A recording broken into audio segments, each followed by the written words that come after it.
Ladies and gentlemen, if not everyone, most people have a story to tell. Some people will tell you, no, don't share your story, you will be embarrassed. Some people, for those, most of those who have made it, don't see any problem sharing it as they motivate other people not to give up.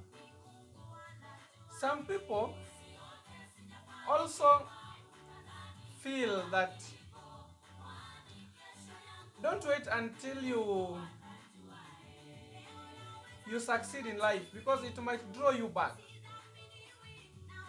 So I want to share my story not because I've made it in life, but because I want to let it go so that at least I haven't seen a counselor, but I've just ready to counsel myself. But I think I should share it with you. In the year 1992, I was born in the village of Wiobiero, Homa Bay district, in Nyanza province. So in 19 from a I was born from a polygamous home. So in 1997 we lost our stepmother, who was the first wife of our late father. That was in July. In 1998 December we lost our mom, and the following year 1999 May 17th we lost our dad. So I started facing difficult challenges that pushed me away from home at the age of 7. I was in class 2. Destination not known. So I got 75 shillings on the table when I was leaving home, which I thought was a lot of money and could take me far. Not knowing that that money could only take me somewhere, but not very far. I left home at 3 o'clock in the morning, and thereafter I found myself in the streets of Homa Bay, where I used the money to go and purchase all the newspapers,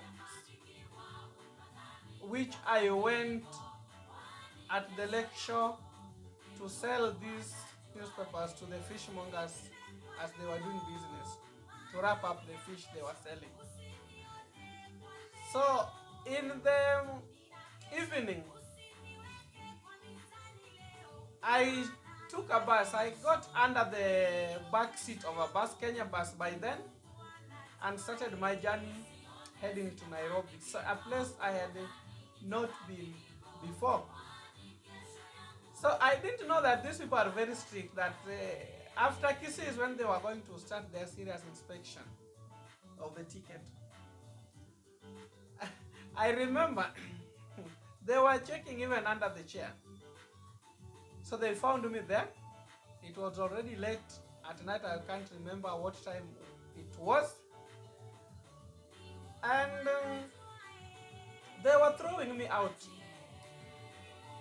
But fortunately, the travelers decided to defend me, and they told the driver and the tout that someone would kill me if they would leave me in Kisii. So we reached Nairobi in the morning, a totally new environment, and I had to acquaint myself with the environment. So one of the people who defended me in Kisii did not notice that someone had not come to pick me up as I lied, as I deceived them. So because it was getting late, she was a woman. She gave me 10 bob and advised me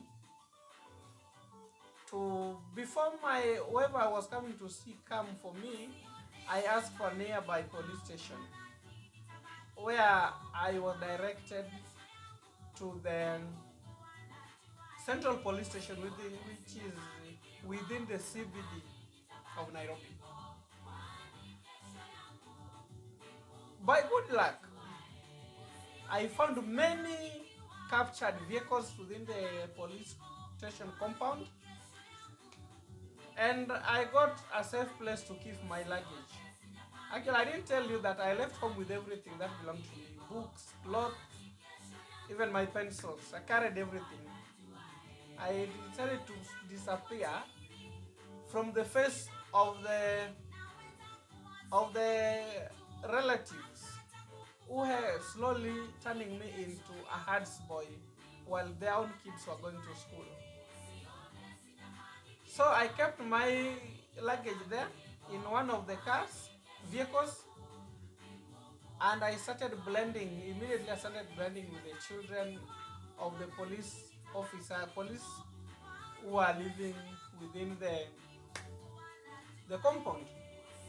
So once in a while, I would go and fetch water with those children for some police officers and get 5 bob, 10 bob. So during my free time, I decided to walk out of the police compound and start acquainting myself with Nairobi city. So those days there were this Masai market which was along the outside the central police station downstream to Globe Roundabout. So that was my first safe place to stay. So within a short while, some police noted a street child among their children, and they started warning me to get out of the police station compound. So I left with my things. Before I left the police compound, the police used to harass the hawkers within the CBD and take their foodstuffs, come with them with a lorry and dump them within the police station. So I got a source of food. That was a major step for me. So when I left, I went to the street. One of the immediate setbacks was that I lost everything I had. So I was supposed to start embracing the hard life of the street, where I stayed up to 2 or 3.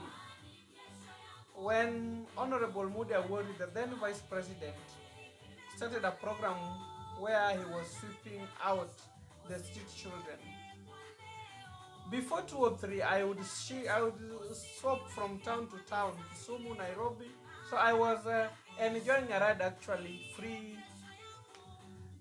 under buses, inside the transit lorries.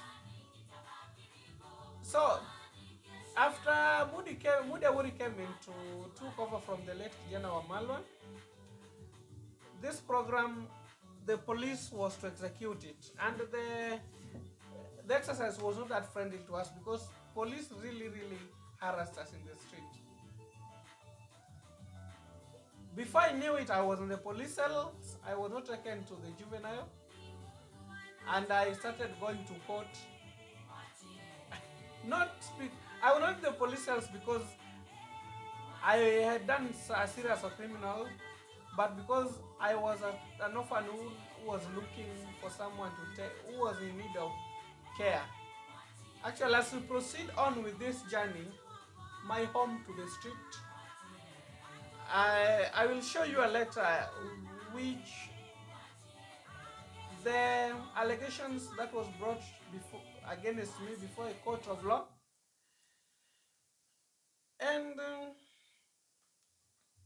after staying 3 months in the police without seeing outside, without no family member coming to see you, 90 days inside the police cells, I would only come out when I was being taken to court and come back. I learned a lot I learned that something came to me. Those who have been in the police cells know how life inside there is. Even spending a day there, you must be a man enough or a woman enough to have that courage to stay there. 90 days. I knew nobody would, even I stayed there for 10 years, nobody would come for me. So I consoled myself. I knew these people, I was willing to stay there for long. And even if I stayed there for long, I was not going to be buried inside the police cell. So I had hope that eventually I would see out. So I will be explaining something on the patience. What patience can do to somebody. So I was taken to approved school, which by the time I went there had been renamed from approved school to rehabilitation centers. That is Getaduru, Lower Kabete, 118 if you are going there. So that's where I stayed, and for 6 months we were transferred from Getaduru to rehabilitation center. Actually, Getaduru is that rehabilitation center per se. It was a correctional center, transform you from the life you are in, at least you become somebody, to be prepared for learning. So after 6 months, we were transported to a rehabilitation center, whereby me personally, I was taken to Kakamega Rehabilitation School, where I skipped some 3 classes. I went to school in class 7. I can't really remember where I did my class 3, but I remember I did sit I did never sit in class 4, 5, 6.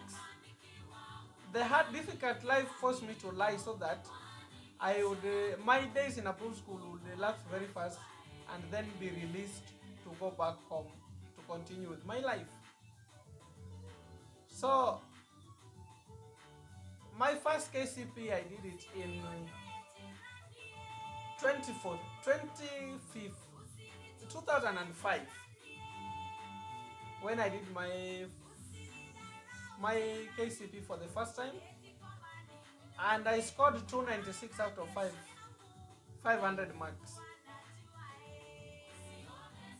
So that is my part 1 of this narration.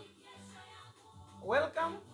I ask you to subscribe to my channel in support of this interaction.